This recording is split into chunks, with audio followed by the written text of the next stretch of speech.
I'm living life like a dream, feeling so high. Бивши амбасадори, академици, дипломати, сегашни бугарски министри, со салви навреди кон нашиот премиер Христијан Мицкоски. Дури еден од тие поранешни дипломати, поранешен амбасадор, тој сегашен дипломат, бара од Бугарија да го отповика нивниот амбасадор во Македонија.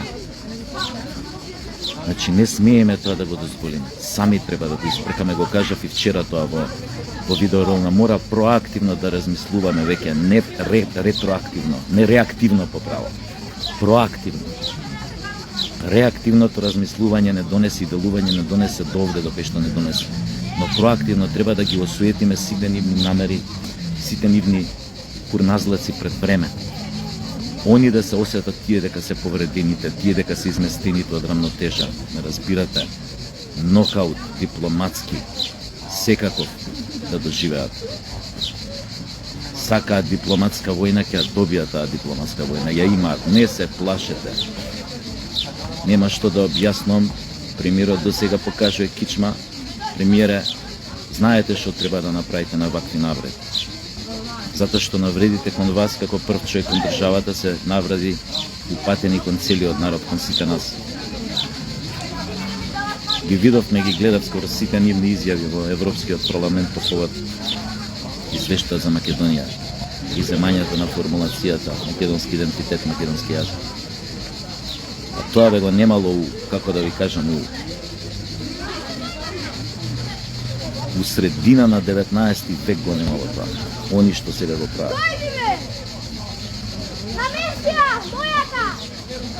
До вчера грзот не знаеа кај ме, кога беа под Сталин, под палката на Сталин, кога Тодор Живков го молеше Брежнев да станат нивна 16-та република на Советскиот сојуз. Тие се анаски не објаснуваат за толеранција, за уважување. Па ние бре 40 години ние учевме што значи да имаш, да ги уважуваш твоите блиски соседи, браќа кои живеевме во федерација. Ние живеевме под слоганот братство единство. Нас они ќе ни објаснуваат што е толеранција, што е уважување, што е почитување. Затоа не треба да имаме милост. Мора да бидете брутални, прекинете ги сите дипломатски односи, амбасадорот бугарски надвор од овдека. И фино направите што го викнавте тамо да ви реферира у Министерство за надворешни. Али тоа многу ги навреди Бугариве, многу се осилија. А што очекува, дека ќе ги ланчаме после све? Дечки, ќе ви цитирам еден стих од една песна на забранено пушење. Кој свати, свати. Ил си бос, ил си хаджа. Треба да одбереме конечно што ќе видиме. А пријатели ќе најдеме. Има државници, министри на големи држави кои што многу добро ги сваќаат јанзите, фантазмите националистички, шовинистички и на бугарите и на грците. Многу добро ги разбираат. Затоа треба да пресечеме таа папочна врвца што не држи врзани. 3 децении, 3,5 децении не држи усидрени онака у плиткото. Да не можеме да мрднеме напред. Ради тие балкански крокодили што уште живеат во 19 век, кои што се однесуваат како најголеми примитивци. Мора да покажеме одважност конечно. Зарем не гледате и по медиумите и по социјалните мрежи, ја имате поддршката на целиот народ. Ова се однесува на вас, премиере Мицкоски, на ВМРО ДПМН. Време е да излезете одважно напред, како што и до сега тоа го правите, но конкретно со акција. Проактивно. Нема више ни од што да се плашиме. Што можеме уште да ни земат? Што можеме уште да изгубиме? Ако останеме со нив врзани со таа папочна врвца, ќе изгубиме буквално све, ќе го изгубиме целиот народ, ќе изгубиме државата. А вака немаше да изгубиме, тие јасно си го покажа своето лице. Маските паднаа, се покажа колку се грди под тие маски, какви нацисти се. какви недемократи се, колку се нетолерантни, колку не почитуваат основни човекови вредности. Што би правеле ние во таква екипа? Што би правеле? Народ кој што никогаш никого не навредил, не окупирал, не му правил геноцид. Народ кој што никогаш немал квислиншка влада. Еден од ретките во Втора светска војна, ако не единствениот, беше македонскиот народ што не формираше квислиншка влада во Втора светска војна. Немаше овдека ни Недич, ни Белогардејци, ни Павелич, усташите, никој. Нашиот рефлекс беше создавање на македонска држава. Нашите револуционери од народно-ослободителната борба се ставија на страната на антифашизмот и добија своја држава и знаеа да ја чуваат, да ја бранат. И беа немилосрдни кога се соочуваа со квислинзи, внатрешни непријатели, пета колона. Немаа милост, затоа што знаеа дека со крв го создадоа таа современа Македонија, што создадоа во рамките на Социјалистичка Федеративна Република Југославија. Немаше заебанција со нив, беа опасни, ама размислуваа проактивно, не замижуваа пред непријателите на поредокот на тој амбиент на мир, на безбедност во рамките на таа федерација. Немојте ни вие учете нешто барем од поблиската историја. Реактивниот ум, како да ви кажам, е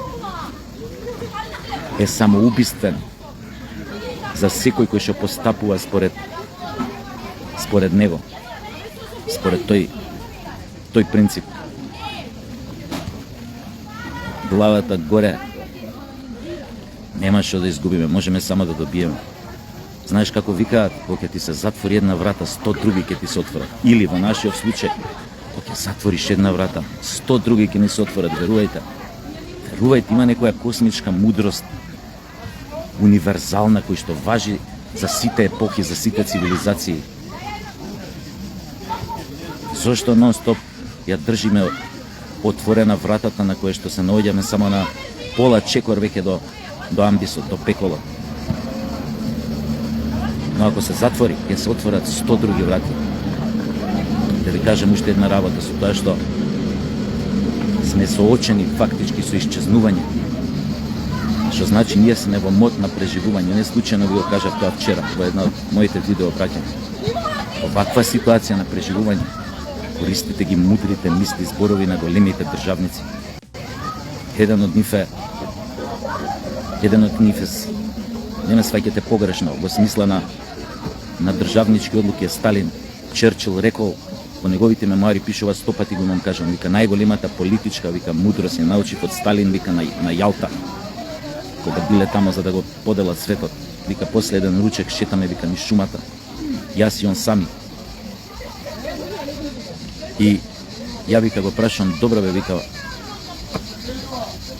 друже Сталин, вика, шо беше, вика, она на почетокот на Втората светска војна, она твое подавање рака, вика, со Хитлер. Објаснете ми шо беше тоа.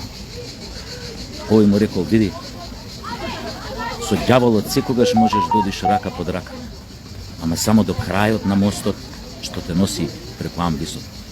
Толку колку да го преминеш амбисот. Фактички му рекол, играв додека не се подготвив за она што следеше по тоа. Јако бил изненаден и сето тоа, но сепак бил доволно мудар интуитивно во моментот да свати дека во смисла да избегне тоа што му се случи подоцна, дај ќе видам, ќе одиграм тоа што треба да одиграм. Се знае зашо одиграл така. Кога дошла инвазијата, Барбароса, не е дека у тоа време Советскиот сојуз не бил спремен. Што се покажа, нели, 2 години покасно, тоест година и пол покасно, кога ги потиснаа, кога ги бркаа до 45-та година, кога им влегол Берлин. Што сакам да кажам? Кога си умот на преживување, не се секирајте, најдете го и самиот ѓавол, колку да ве пренесе преку мостот рака под рака заедно со него, после оставете го, бакалете го. ама преминете во мостот на тамбусот. А вака нема ни да стигнеме до мостот со вакво реактивно размислување. Не се плашете, не зазирајте, не се сакалдисуете, направете тоа што се очекува од вас. Премиере, постапете како што ви кажува срцето, а срцето, колку што гледам од досегашните ваши изјави, ви кажува многу точни работи. Послушайте го. Понекогаш во политиката треба да се употреби и срце. Не е тоа чисто голо рација, она што викаат реал политика. Понекогаш човек за да досегне одреден храбар чин кој што може да ја сврти играта во негова корист, во корист на неговиот народ, потребно е понекогаш може би да го послуша срцето. Не само интересите, реал политиката, состојбите ова. Светот како што гледате брзо се минува. Утре, за 5 години, за 10 може тие да се доведат у многу непријатна ситуација. Но ние нема да бидеме во тој маѓапсан фашистички круг, нацистички круг за да не повлечат со себе. Тогаш нека цркнат. Нека се растурат во пекол, во војни, во немири, во бунтови, а тоа ги чека. Затоа што нивната нечовечна политика, нивната бюрократија, нивната нацистичка идеологија која што се крие зад кулисите на демократијата и почитувањето на некои вредности кои што не постојат за некакви копенхашки критериуми. Сето тоа доведе до тоа да имаат покачување енормно на десните екстремни струи политички во нивните општества. Го гледате што се случува секаде во околината. Се будат старите демони на нацизмот. Во неколку, не во сите, во неколку битни држави од Европската унија или некои од помалите кои што влегува малце подоцна. Тоа не е случајно и тоа нема да заврши добро. Они сите шовинизми, национализми кои што ги поттикнаа со пари во Социјалистичка Федеративна Република Југославија за да ја растурат во крвава војна, тие после тоа нема кај да одат кога се заврши војната. Тие ги абсорбира Европската унија, таквите држави ги абсорбира кај себе. Сите тие национализми, шовинизми ги абсорбираше во себе. И тие тлеја со години, лошата политика нивна ги разгори уште кој ќе го имате сега ова дене што го имате. Нема да успеат да може да тоа да го исконтролираат. Ке им се случи судбината на Титова Југославија, верувајте ми, истата судбина ќе ги снајде. Нема да знаат гзот кај е. Фактички ќе добијат со својот камен по глава. Оно што тие го правеа, го направија кога растури една држава во крвава граѓанска војна, ќе им се врати нив. Тоа немојте да се сомневате. Затоа пак ќе кажам, памет во глава, послушајте го срцето, послушајте го народот и се ќе биде во ред. Ќе поминеме може низ нова Голгота, не велам не, но тоа е правиот пат. И на крајот на тој пат не чека светло. А овој што сега го идеме, како да поминуваме низ тунел, што викаше Жижек, овој Жижек, не Жижек, него овој каже го Словенецов, филозофов, не ни текне се. А може и Жижек беше. По тој тунел што проаѓа, светлото кое што го гледаме напред е само возот што иде према нас. Нема излез од тој тунел. Ако ме разбрате, гледање.